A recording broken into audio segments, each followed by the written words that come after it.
May 1945.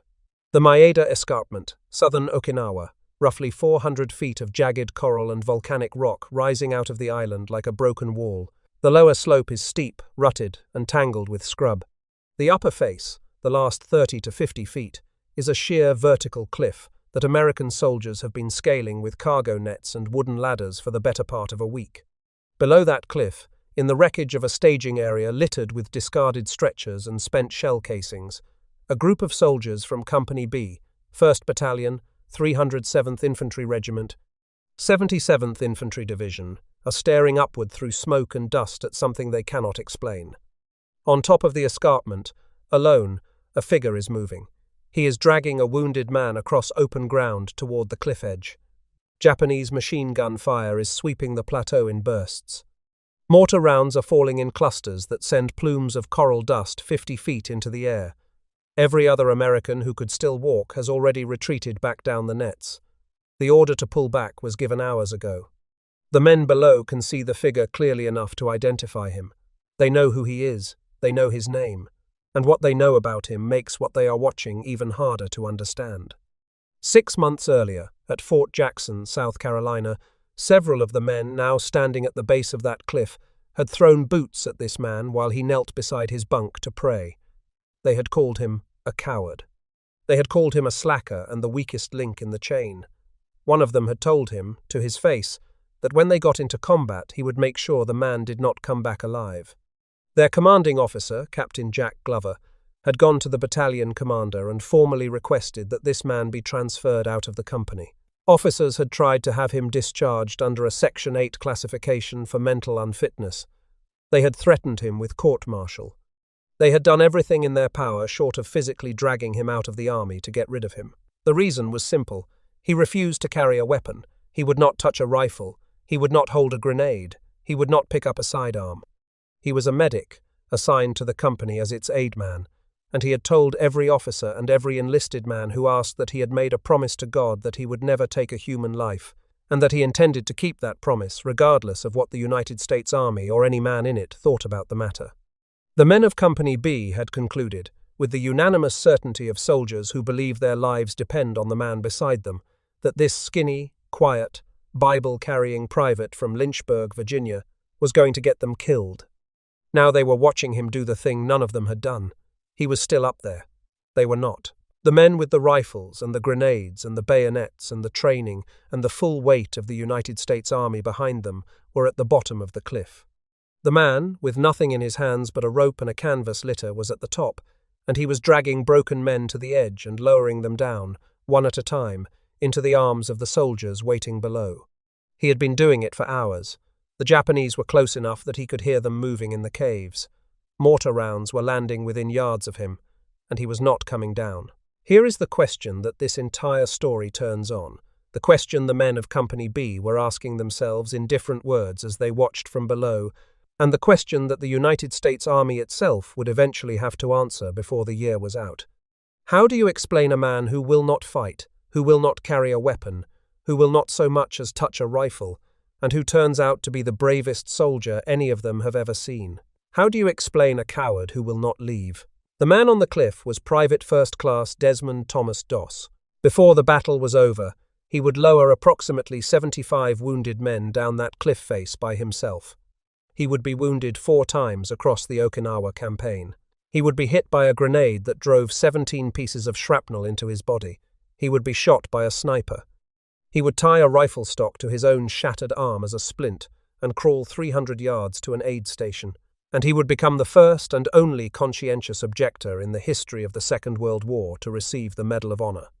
But before any of that happened, before Okinawa, before the escarpment, before the 75 men and the rope and the prayer he kept repeating as he worked, we need to go back to a small house in Lynchburg, Virginia, and to a picture on a wall that a boy could not stop looking at. Desmond Thomas Doss was born on February 7, 1919, in Lynchburg, Virginia. He was the middle child of 3, with an older sister named Audrey and a younger brother named Harold. His father, William Thomas Doss, was a carpenter and a veteran of the First World War who had come home, in the words of those who knew him, a different man. William struggled with alcohol and with a darkness that the war had put inside him. He had seen what men do to each other in wartime, and whatever he saw followed him back to Lynchburg and never left. His mother, Bertha Oliver Doss, worked at the Craddock Terry shoe factory and raised her children as devout Seventh-day Adventists. The family attended the Park Avenue Seventh-day Adventist Church in Lynchburg, and Bertha made certain that her children understood the faith down to the bone, Sabbath-keeping on Saturday, the seventh day. Non-violence in all circumstances, a vegetarian diet, and above all, the authority of the Ten Commandments as the literal word of God. There was a framed picture in the Doss home that William had bought at an auction. It showed the 10 Commandments illustrated with small painted scenes beside each one. The scene that held young Desmond, the one he came back to again and again, was beside the 6th commandment, "Thou shalt not kill." The illustration showed Cain standing over the body of his brother Abel. Desmond would later say, in his own recorded testimony, preserved in the Library of Congress Veterans History Project, and in the 2004 documentary, The Conscientious Objector, that he stared at that picture and could not understand how a brother could do such a thing to another brother, he said. I wonder how in the world a brother could do such a thing. I want to be like Christ, saving life instead of taking life, and that is the reason I took up medicine. There was a second moment that sealed the conviction. One night, William Doss, who had been drinking, got into a violent argument with a male relative. Accounts differ on whether the man was a brother or a brother-in-law, but the event itself is not in dispute. The argument escalated. William pulled a pistol. Bertha intervened, physically took the gun from her husband's hand, and gave it to Desmond to hide. Standing in that room at perhaps 10 or 12 years old, with a weapon in his hands, and the image of his father pointing it at another human being burned into his memory, Desmond Doss made a vow. He would never touch a firearm again, not that night, not the next day, not for the rest of his life. He grew up in Lynchburg. The family did not have much. William's drinking and the depression between them kept the household close to the edge, but Bertha held the center. She held it through the Bible, through church every Saturday, through prayers at meals, and through a discipline of belief that she transmitted to her children like a second language. Desmond absorbed it completely. He did not merely attend church.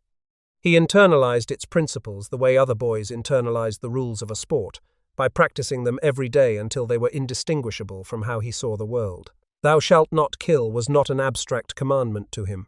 It was a personal instruction, directed at him specifically, as binding as gravity. He left school during the Depression, having completed no more than a year of high school, and went to work at the Lynchburg Lumber Company. At 21, he became a deacon at the Park Avenue Seventh-day Adventist Church, a young man already carrying an old man's certainty about what he believed and what he would not do. By March of 1941, he had found steady work as a ship joiner at the Newport News Naval Shipyard in Virginia. It was defense industry work, essential to the war effort, and it entitled him to a full draft deferment. He did not have to go to war. The United States government was prepared to let him sit the entire thing out. On August 17, 1942, Desmond married Dorothy Pauline Schutte. She was the woman who would give him the small leather-bound Bible that he would carry through 3 Pacific campaigns and nearly die with on Okinawa. She understood what he was and what he believed, and she married him knowing that the war was coming and that he intended to walk into it without a weapon. Earlier that same year, on April 1, 1942, Doss had done something that made no sense by any practical calculation. He walked into an Army induction center and volunteered. He gave up the deferment. He chose to enter the war. He later explained that he felt it was an honor to serve his country according to the dictates of his conscience. He was not against the war. He believed in the cause. He believed that what the Allies were fighting against was evil and that a man had a duty to stand against it. He simply would not kill. He would not carry a weapon, and he would not work on the Saturday Sabbath. He asked to be classified not as a conscientious objector, but as what he called a conscientious cooperator. The distinction mattered to him. He was not objecting to anything. He was cooperating with the war effort in every way his faith permitted. He said he wanted to serve in every way possible, same as anyone else. The only thing he would not do was take a life. His legal right to serve without a weapon was protected by Section 5, subsection G, of the Selective Training and Service Act of 1940, the Burke-Wadsworth Act. That provision stated that no person who was conscientiously opposed to participation in war in any form by reason of religious training and belief could be compelled into combatant training and service. He was given the classification 1AO, conscientious objector available for non-combatant military service, and was assigned to the medical detachment of the 307th Infantry Regiment, 77th Infantry Division, the Statue of Liberty Division. His specific posting was as Company Aid Man for 2nd Platoon, Company B, 1st Battalion. "I want you to hold that fact," he volunteered. He had an exemption that would have kept him safe in a shipyard for the entire war. He gave it up. He walked into the United States Army knowing that every man in his unit would carry a rifle and that he would carry nothing but a medical kit and a Bible. And he did it because he believed that serving his country and keeping his promise to God were not contradictions. That is the foundation of everything that follows. Fort Jackson, South Carolina. The 77th Infantry Division had been reactivated on March 25, 1942, and was filling its ranks with recruits, many of them draftees from New York City. The division's lineage ran back to the First World War, when it had been the first American division of draftees to reach France. Its shoulder patch bore a gold Statue of Liberty on a blue field. Into this world of rifle drills and bayonet practice and live fire exercises walked Desmond Doss, a thin, quiet young man from the hills of Virginia who would not pick up a gun. The reaction was immediate, and it was brutal. Documentary filmmaker Terry Benedict, who interviewed surviving veterans of Doss's battalion for the 2004 film The Conscientious Objector, said that it started out as harassment and then it became abusive. The men saw Doss as someone who should not have been allowed in the army, someone who was their weakest link in the chain. Soldiers threw boots and shoes at Doss while he knelt to pray beside his bunk at night. They shouted profanities and made remarks that Doss himself, decades later, still refused to repeat. He was cursed at, shoved, isolated, and threatened. In his own words from an interview recorded for the Army Medical Department, Doss said, "They would throw shoes at me while I was praying overnight and make all kinds of sarcastic remarks. I do not care to repeat some of the things they said." At least one man told him directly that he would not survive combat. The hostility was not casual hazing. It was systematic rejection born of genuine fear. The men believed, and their belief was grounded in the legitimate terror of soldiers preparing for war, that a man who would not fight was a man who would fail them in the moment that mattered most. In the arithmetic of the infantry, the unarmed man next to you is a gap in the defensive line, and gaps get people killed. Every man in that barracks was imagining the moment when bullets would start flying, and the man beside him would have nothing to fire back with. They were imagining themselves lying in the dirt, wounded, calling for help, and the only man near enough to reach them would be a medic who could not provide suppressing fire to cover the approach. They were not wrong to be afraid. Fear of the incompetent or the unwilling is the oldest fear in any army. They were wrong about who was going to fail whom, but they had no way to know that yet. That knowledge would have to be paid for in blood on a series of islands they had never heard of. Captain Jack Glover, the company commander, tried to get Doss removed from the unit entirely. In the documentary, Glover recalled the situation plainly. He said, "I went to my battalion commander, Lieutenant Colonel Gerald Cooney, and I suggested that in my opinion Doss should be transferred." Glover told Doss directly that he would not be by his side if he did not have a gun. Doss looked at his captain and gave the reply that Glover would remember for the next 60 years. He said, "Do not ever doubt my courage, because I will be right by your side, saving life while you take life." Officers attempted to have Doss discharged under a Section 8 classification, the Army's designation for mental unfitness. Doss refused to accept it. He said that if he once compromised his convictions, he would be in trouble for the rest of his life. He could not agree to a discharge on the grounds that his faith made him unfit to serve, when he knew in his heart that his faith was exactly what made him fit. Another officer, in front of the assembled company, tried to force a rifle into Doss's hands and threatened court-martial when Doss would not take it. The situation was resolved not in a dramatic courtroom, as the later Hollywood film would portray, but through quieter channels. Doss's father contacted Carlisle B. Haynes, the chairman of the Seventh-day Adventist War Service Commission in Washington. Haynes telephoned the regimental commander, Colonel Stephen S. Hamilton. The matter was settled administratively. Doss received a 3-day pass, which he used to visit his younger brother Harold before Harold shipped out with the Navy. There was no courtroom scene. There was no dramatic letter from a general read aloud before a judge. That version belongs to the 2016 film, not to the historical record. The men of Company B were not satisfied. They still wanted him gone. They believed he would fail them under fire, and that when the bullets started flying, the man with the Bible and the empty hands would freeze, or run, or simply stand there useless while they died around him. They could not imagine any other possibility. Within 2 years, those same men would refuse to go into battle without him. In 1944, the 77th Division shipped out to the Pacific. After training in amphibious and jungle warfare in Hawaii, they made an assault, landing on the island of Guam on July 21, 1944. It was the first time Desmond Doss heard a shot fired in anger, and it was the first time the men of his company saw what their unarmed medic was actually made of. Under heavy rifle and mortar fire, with no weapon and no means of defending himself, Doss ran into the open to reach wounded soldiers. He treated them where they fell, often lying flat beside them in the dirt with his medical kit open, applying bandages and tourniquets and sulfanilamide powder, while rounds cracked overhead and ricocheted off the rocks around him. When a man was too badly hurt to move on his own, Doss dragged him to cover, sometimes by the collar, sometimes by the belt, sometimes with the man draped across his back in a fireman's carry. He did not hesitate. He did not pause to calculate odds.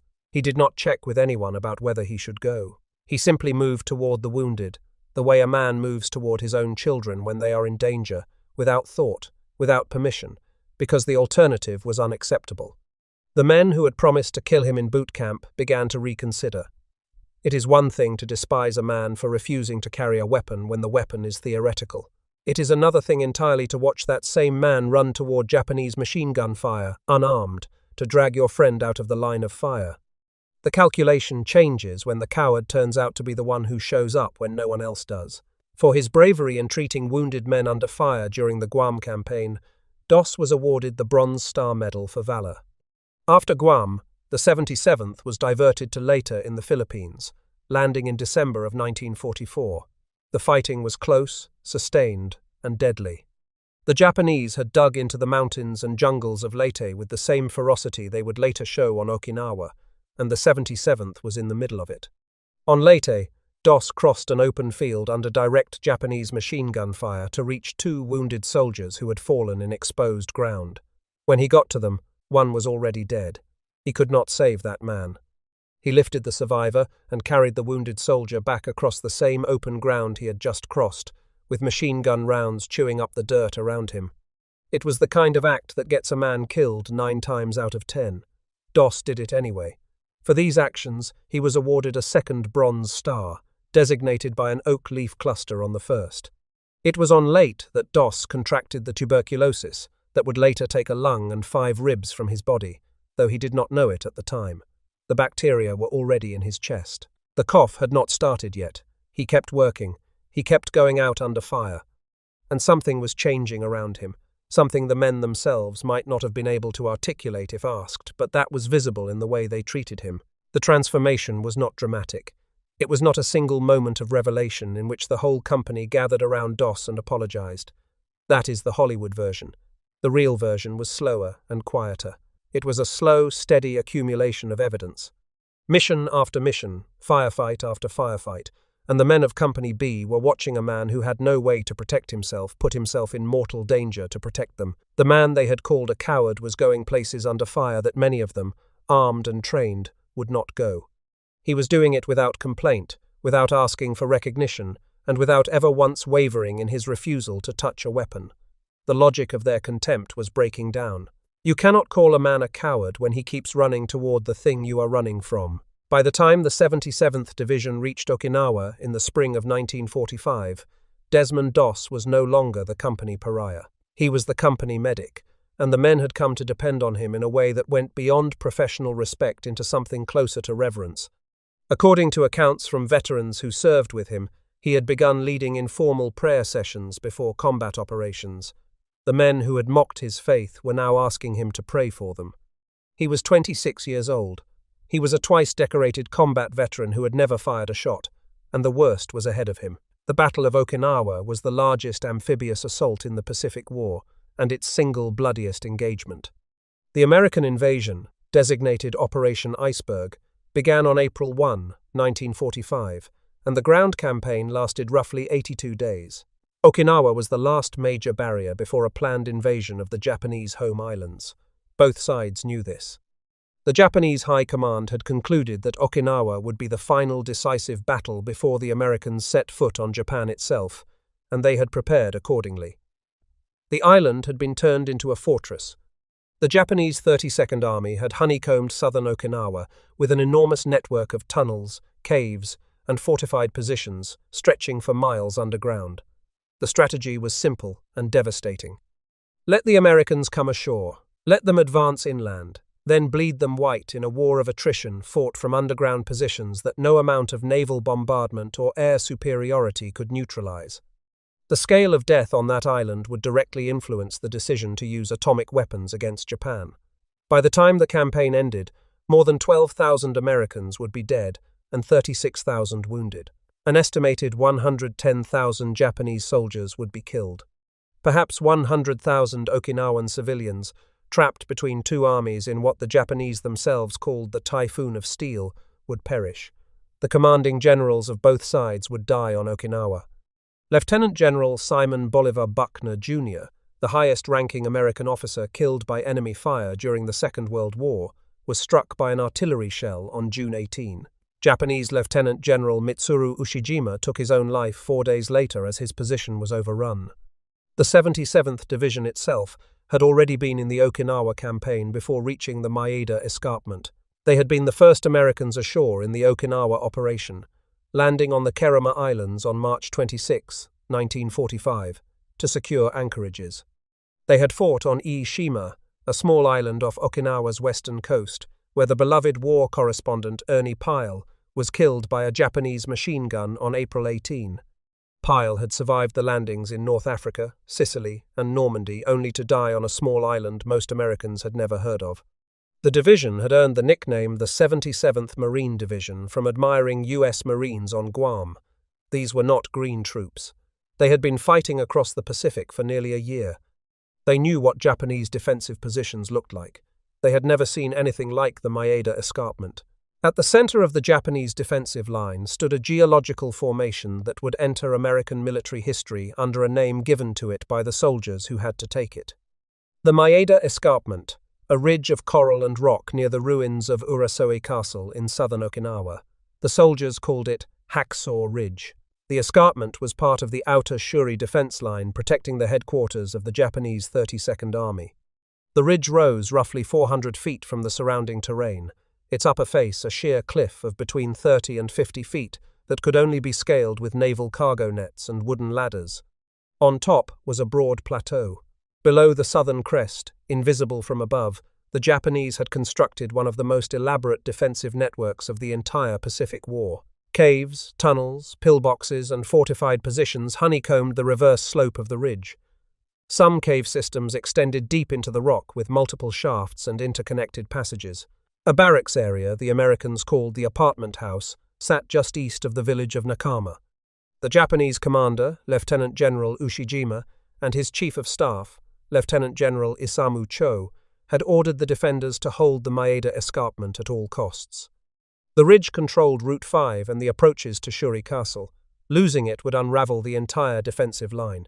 Colonel Hiromichi Yahara, the senior operations officer, favored a strategy of pure attrition, bleeding the Americans for every yard. But Cho, the more aggressive of the two, pushed for a counter-offensive. On the night of May 2, a war council held 100 feet beneath Shuri Castle sided with Cho and ordered a major assault for May 4. The Japanese launched the counter-offensive with the 24th Division, including an armored attack on the Maeda sector. The offensive failed at a cost of roughly 5,000 Japanese casualties, but it demonstrated the ferocity of the defense. The Americans were not fighting an army that was retreating. They were fighting an army that was attacking. The tactical problem was devastating. The Japanese had positioned their defenses on the reverse slope, the south face, which meant that American machine guns positioned on the crest could not fire down on the defenders. The Japanese could pour fire onto Americans who reached the summit, then withdraw into their tunnels and caves when bombardment came, and then emerge again to fire once the bombardment lifted. They could counterattack at will from positions that were invisible until the moment they opened fire. Every yard of the plateau was a kill zone designed by men who expected to die in its defense. The 307th Infantry Regiment took over the Maeda sector from the battered 381st Infantry on April 29, 1945. The 381st had already been chewed up by the escarpment. They were exhausted, depleted, and unable to continue. The 307th stepped into their positions and looked up at what they were being asked to take. Companies A and B of the 1st Battalion climbed the cargo nets to the top on May 2. What they found was a landscape that looked as though the earth itself had been turned into a weapon. Craters from naval bombardment pockmarked the plateau. Shattered trees jutted from the ground like broken bones. The ruins of Urasoe Castle sat on the western end of the ridge, and every wall and rock pile had been incorporated into the Japanese defensive positions. The smell of decomposing bodies, Japanese and American, hung in the air. And from the reverse slope, from positions the Americans could not see and could barely reach, the Japanese poured fire onto anyone who moved on top. For 3 days the fighting was close, constant, and catastrophic. Japanese soldiers were sometimes so near that the Americans could hear them speaking inside the cave mouths. Some caves had multiple entrances, so that Japanese soldiers would appear behind positions the Americans thought they had already cleared. The fighting was brutal enough that one American soldier was decapitated by machine gun fire at close range. In one 36-hour stretch, the 1st Battalion lost no fewer than 8 company commanders to wounds. The Japanese deliberately targeted medics, knowing that killing the medical men multiplied casualties among the fighting troops. According to accounts from the campaign, Doss removed the markings from his helmet that identified him as a non-combatant. The insignia that were supposed to protect him under the Geneva Convention were making him a priority target. He would go into the worst battle of his life, without even the symbolic protection of a medic's markings. By early May, Doss was the only medic in Company B still able to advance with the men. The others had been killed or wounded. He was it. The day was Saturday, May 5, 1945, Doss's Sabbath. The men were preparing to go up the escarpment for what their officers hoped would be a decisive assault. Their medic asked for something that, 2 years earlier, would have been met with ridicule or rage. He asked for time to read his Bible and pray before the attack began. The officers agreed without hesitation. The assault was delayed while Desmond Doss knelt, opened his Bible, and prayed. Not one man complained. Not one officer objected. The company that had once thrown boots at him for praying was now waiting for him to finish before they went into battle. They were not all believers. Most of them were not. But they had come to believe in him, and if the man who had saved their lives on Guam and Leyte needed a few minutes with his God before climbing that cliff, they would give him those minutes. They would give him whatever he asked. According to accounts from the men who were there, First Lieutenant Cecil Gaunteau, the platoon leader, gave the order when Doss had finished. The soldiers scrambled up the cargo nets, fighting for handholds on the rough coral, pulling themselves over the lip of the cliff and onto the exposed plateau above. They reached the top. They began to advance. And then the Japanese opened up with everything they had. A massive concentration of artillery, mortar, and machine gun fire crashed into the American troops on the summit. The Medal of Honor citation, preserved in the records of the Congressional Medal of Honor Society and the National Archives, states that the barrage inflicted approximately 75 casualties and drove the others back. The survivors, those who could still move, scrambled back to the cliff edge and went down the nets. The wounded lay where they had fallen, scattered across the fire, swept ground on top of the escarpment, some of them screaming, some of them silent, all of them exposed to continuing Japanese fire. Doss refused to retreat. He refused to seek cover. He stayed. What followed, over what survivors would later describe as an entire day's worth of hours, was the act that would define not only the rest of Desmond Doss's life, but the way the United States Army would understand the meaning of the word courage for generations to come. Alone on top of the cliff, under fire, with Japanese positions close enough to hear, Doss began to drag wounded men to the edge of the escarpment. He worked his way across the plateau, crawling when he had to, running when he could, reaching each wounded man, treating whatever wounds he could treat on the spot, and then pulling or carrying the man to the cliff edge. There, He lowered each one down the face of the cliff to the hands of the soldiers waiting below, using a technique he had improvised on the spot. He had fashioned a rope litter, and for the lowering he used a knot that he later said he had never seen or heard of before in his life. He called it a double bowline. He tied loops around each wounded man's body and legs, secured the rope to a tree stump or a rock at the cliff edge, and lowered them one by one down the sheer face to safety below. Each trip took roughly 10 minutes. Each trip meant leaving whatever cover he had found, crossing open ground under fire, finding the next wounded man, assessing his injuries, treating what he could treat in the moment, dragging or carrying the man to the cliff edge, tying the rope around him, and then lowering him down the face of the cliff while Japanese rounds cracked against the rock around him. Think about what that meant in physical terms. A wounded man weighs roughly the same as a healthy man, between 150 and 200 pounds, and dead weight is harder to move than walking weight. Doss was pulling these men across broken coral and rock, sometimes on his belly, sometimes in a crouch, while mortar fragments and machine gun fire swept the plateau. His hands were raw from the rope. His legs were cramping. He had been working without rest, without food, without water. The sun was merciless, the heat oppressive even in early May, and every time he lowered a man down and the rope went slack, he turned around and went back for the next one. He did it again, and again, and again. By the most widely cited accounts, Private First Class Desmond Doss worked for as long as 12 hours in the open, exposed to enemy fire, without a weapon, without backup, and without any apparent regard for his own survival. He later described the prayer that ran through his mind the entire time. He said, in his own words recorded in the documentary, "I was praying the whole time. I just kept praying, 'Lord, please help me get one more. One more. One more. One more.'" The army would later estimate that Doss had saved approximately 100 men that day. Doss himself said the number was too high. He said he could not have rescued more than 50.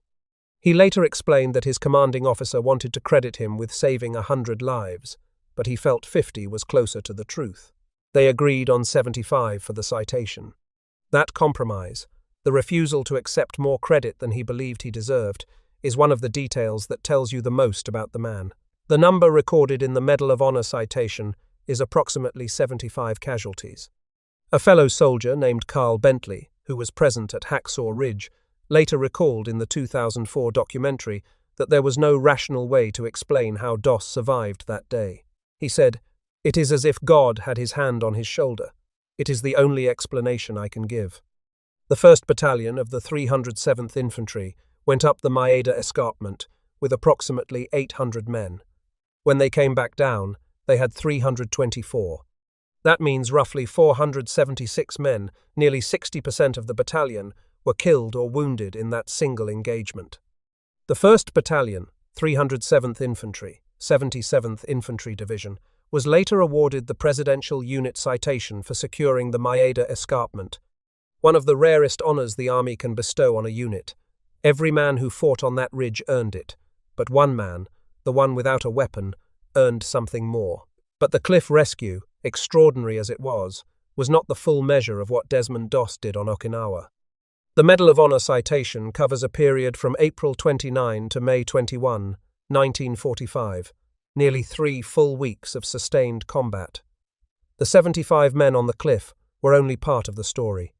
On May 2, Doss crawled forward 200 yards beyond the front lines on the same escarpment to rescue a wounded soldier, exposing himself to heavy rifle and mortar fire the entire way. On May 4, 4 men were hit while assaulting a heavily defended cave position.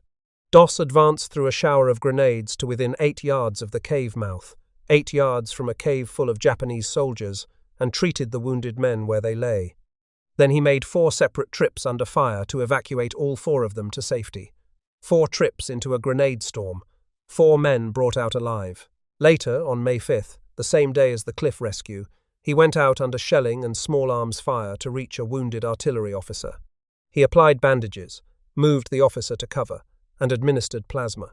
That same day he crawled to within a few yards of another cave to treat a man who had fallen 25 feet from a cliff position. He rendered aid, and carried that man 100 yards to safety under fire. On May 21, during a night attack near the Shuri defensive line, Doss was still out in the open, still in exposed territory, still treating wounded men in the darkness. The danger was compounded because in a night action any moving figure risked being shot by his own side. Doss worked anyway, and then a Japanese grenade exploded near him. As many as 17 pieces of shrapnel tore into his legs and lower body. He was badly hurt. He could not walk. Rather than call another aid man into the kill zone, Doss treated his own wounds. He bound his own legs with bandages from his kit, and then he waited. He waited 5 hours in the darkness, bleeding, for litter bearers to reach him. When they finally came and loaded him onto a stretcher, Doss saw a man nearby who was more critically wounded than he was. He crawled off the litter and told the bearers to take the other man first. He said the other man needed it more. The bearers carried the other soldier away. Doss lay on the ground and waited for their return. While he waited, a Japanese sniper found him. The bullet struck his left arm and shattered it, leaving a compound fracture of the bone. Desmond Doss, the man who had vowed never to touch a firearm, reached down and picked up a rifle stock from the debris around him. He bound it to his shattered arm as a makeshift splint. It was the only time in the entire war that Desmond Doss used any part of a weapon, and he used it to hold his own broken bones together. Then he crawled, 300 yards over rough, broken coral terrain, dragging himself with one working arm. He made his way to the aid station. The citation describes this act with 2 words that deserve to be carved in stone: magnificent fortitude. He was evacuated aboard the hospital ship Mercy on May 21, 1945. He had received 3 Purple Hearts for his wounds on Okinawa. As he was being carried away from the escarpment, he realized that something was missing: his Bible. It was a small, leather-bound edition that his wife Dorothy had given him as a wedding present before he shipped out. It had been with him on Guam. It had been with him on Leyte. It had been in his shirt pocket every day of the Okinawa campaign. Now it was gone, lost somewhere on the escarpment. The men of Company B went back. The same men who had thrown boots at him in training, the same men who had called him a coward and a slacker and the weakest link, went back up onto the battlefield, under fire. They searched the ground until they found his Bible, and they brought it back to him. That single detail, which does not appear in any Medal of Honor citation or official commendation, tells you more about what had happened inside Company B than any medal ever could. Those men were not recovering a piece of personal property. They were acknowledging what Desmond Doss meant to them. They were saying, in the only language combat soldiers have, that they had been wrong. Captain Jack Glover, the officer who had tried to have Doss transferred, who had told him he would never be by his side without a gun, would later credit Doss with saving his life on Okinawa. In the 2004 documentary, Glover sat in front of a camera and said what he had been carrying for 60 years. He said, "Even though I said those things to him in regard to carrying a rifle, then he would never be by my side at all unless he had a rifle. But then, in the long run, finding out that he was one of the bravest persons alive, and then to have him end up saving my life was the irony of the whole thing." First Lieutenant Cecil Gaunteau, who led the platoon that advanced after Doss finished praying, submitted a sworn statement in support of the Medal of Honor application on June 18, 1945. That document, preserved in the National Archives under identifier 595200, was written by a combat officer who had watched Doss operate across 3 campaigns, and who believed that what he had witnessed on the Maeda Escarpment was beyond the standard categories of military valor. The official United States Army history of the battle, a volume titled Okinawa: The Last Battle, published by the Center of Military History, contains a passage about Doss that reads, "One of the most remarkable incidents of the battle for the Maeda Escarpment was the performance of Private First Class Desmond T. Doss. Time after time he remained on top of the escarpment after the others had been driven off, lowering the wounded over the side in a rope litter. He went repeatedly to within a few yards of caves to administer first aid. For his valor, Doss later received the Congressional Medal of Honor." That passage, written by Army historians working from official records, is the government's own acknowledgement that what Doss did was not simply brave. It was, in the precise language of the official history, remarkable. Armies do not use that word lightly. What the men of the 77th Division discovered on Okinawa was something the Army had never formally taught them, and that no training manual had anticipated. They discovered that courage and violence are not the same thing. They had been trained in a system that equated bravery with the willingness to close with the enemy and destroy him. Every drill, every exercise, Every combat instruction they had received reinforced a single message. The brave soldier is the one who fights. The coward is the one who does not. Doss had broken that equation. He had shown them a different kind of courage entirely. Not the courage to charge a position, but the courage to stay when everyone else had left. Not the courage to kill, but the courage to go back, again and again, into the same fire, with nothing to protect himself, because someone out there was wounded and someone had to go get him. The man with no weapon had proved more willing to enter the kill zone than many of the men carrying rifles. That fact unsettled everything the army thought it knew about what made a soldier. The army had a vocabulary for what Doss did. They called it valor. They called it gallantry. They called it heroism above and beyond the call of duty. But none of those words captured the specific quality that made his case different from every other Medal of Honor action in the war. Every other recipient had fought. Every other recipient had used a weapon, or led men who used weapons, or destroyed an enemy position, or held a line against attack. Doss had done none of those things. He had not fought at all in the way the army defined fighting. He had simply refused to leave. He had refused to let the wounded die. And in refusing, he had done something that no amount of firepower could have accomplished. He had given 75 men a second chance at life, and he had done it with a rope, a prayer, and a pair of hands that would not hold a rifle. The men of Company B understood this, even if the army's language could not quite express it.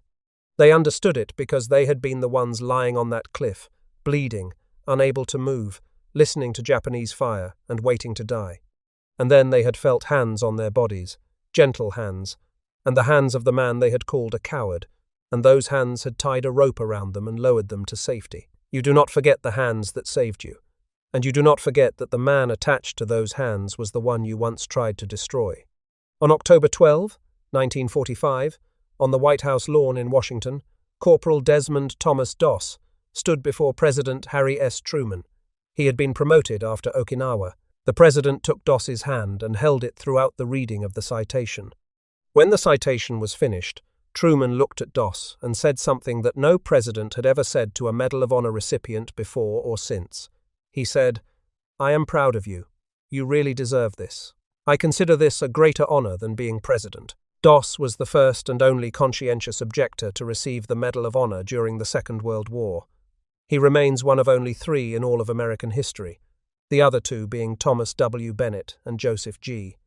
LaPointe, Jr., both of whom received theirs posthumously for actions during the Vietnam War. The final line of his citation reads, "Through his outstanding bravery and unflinching determination in the face of desperately dangerous conditions, Private First Class Doss saved the lives of many soldiers." His name became a symbol throughout the 77th Infantry Division for outstanding gallantry far above and beyond the call of duty. Far above and beyond, not above and beyond, far above and beyond. It has been noted that his is one of the rare Medal of Honor citations to include that single additional word, far. As though the standard language of the award was not sufficient to capture what Doss had done and required that small, quiet expansion. When asked about the honor, Doss spoke not about bravery or heroism or military accomplishment. He said, "I feel that I received the Congressional Medal of Honor because I kept the golden rule that we read in Matthew chapter 7, verse 12. All things whatsoever ye would that men should do to you, do ye even so to them." He credited a Bible verse. That was his explanation for the greatest individual act of battlefield rescue in the Pacific War. After the war, the injuries Doss had sustained on Okinawa and the tuberculosis he had contracted on Leyte converged on his body with a cruelty that peacetime was supposed to have ended. He spent 5.5 years in and out of military hospitals. The tuberculosis ravaged his left lung. Surgeons removed it, along with 5 ribs. He was discharged with a 90% disability rating and was never able to hold a full-time job again. The damage to his left arm, the arm the sniper had shattered, ended his hope of following his father into carpentry. The hands that had tied a double bowline around 75 wounded men could no longer hold a saw steady enough to cut wood. In 1976, an overdose of antibiotics used to treat his ongoing health problems caused total deafness. The man who had heard the cries of wounded soldiers on the Maeda Escarpment, who had followed the sound of their voices through the smoke to find them, could no longer hear anything at all. He would live in silence for 12 years until a cochlear implant in 1988 restored some of his hearing. He moved to Lookout Mountain in northwestern Georgia in the 1950s and built a house in the small town of Rising Fawn. He lived quietly. He kept his garden. He attended church.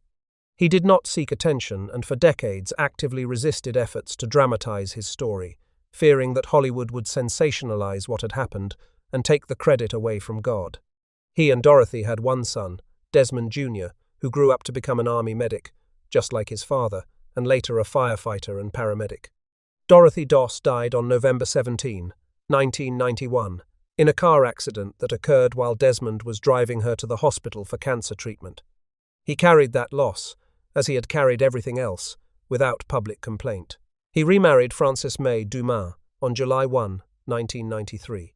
In 1959, Doss had appeared on the NBC television program This Is Your Life, reuniting with former comrades from the 77th Division.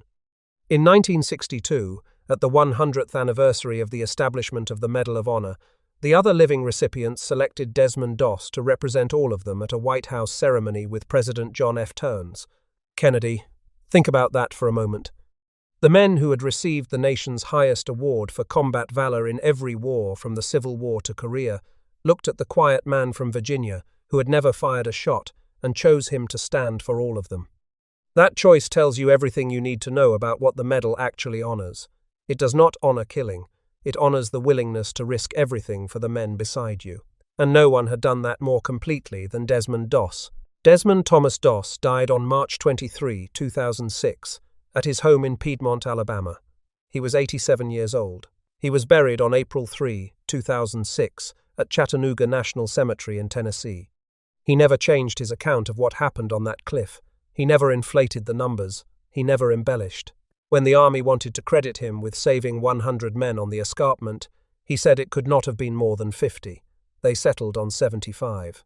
That honesty, the refusal to take credit for more than he believed he had done, was not a small thing. It was the same integrity that had made him refuse to carry a weapon, refuse to accept a Section 8 discharge, and refuse to come down from that escarpment while wounded men were still lying on it. If your father or grandfather served in the Second World War, in any branch, in any theatre, I would be honored to read their story in the comments. What unit did they serve with? Where were they stationed? What did they come home carrying, in their pockets or in their memories? Those details, the specific personal things that never make it into the official histories, are worth preserving. They are the real record of what happened, and they deserve to be kept by the people who carry them. Every like on this video is a small thing, but it keeps the story of men like Desmond Doss visible a little longer. Not the Hollywood version, not the dramatized version, the real one. The man who would not carry a gun and who carried everything else. Subscribe if you want the next chapter. There are many stories like this one. Most of them are about ordinary men and women who arrived at a single moment that was not ordinary at all, and decided that the situation required something, and that the someone who had to provide it was them. Desmond Doss was a ship joiner from Virginia. He was a carpenter's son. He was a church deacon who read his Bible every morning and prayed every night, even when they threw boots at him for it. And on a cliff on Okinawa, with the bloodiest battle of the Pacific War raging around him, he proved something that the Army had never put into words, and that the men who were there never forgot. The highest form of courage is not the willingness to take a life. It is the refusal to abandon one. The Army gave him a medal for it. The President of the United States said it was a greater honor than his own office. But the men who were there, the men he lowered down that cliff one at a time with a rope and a prayer, they gave him something no medal or president could confer. They gave him their trust, and they never took it back.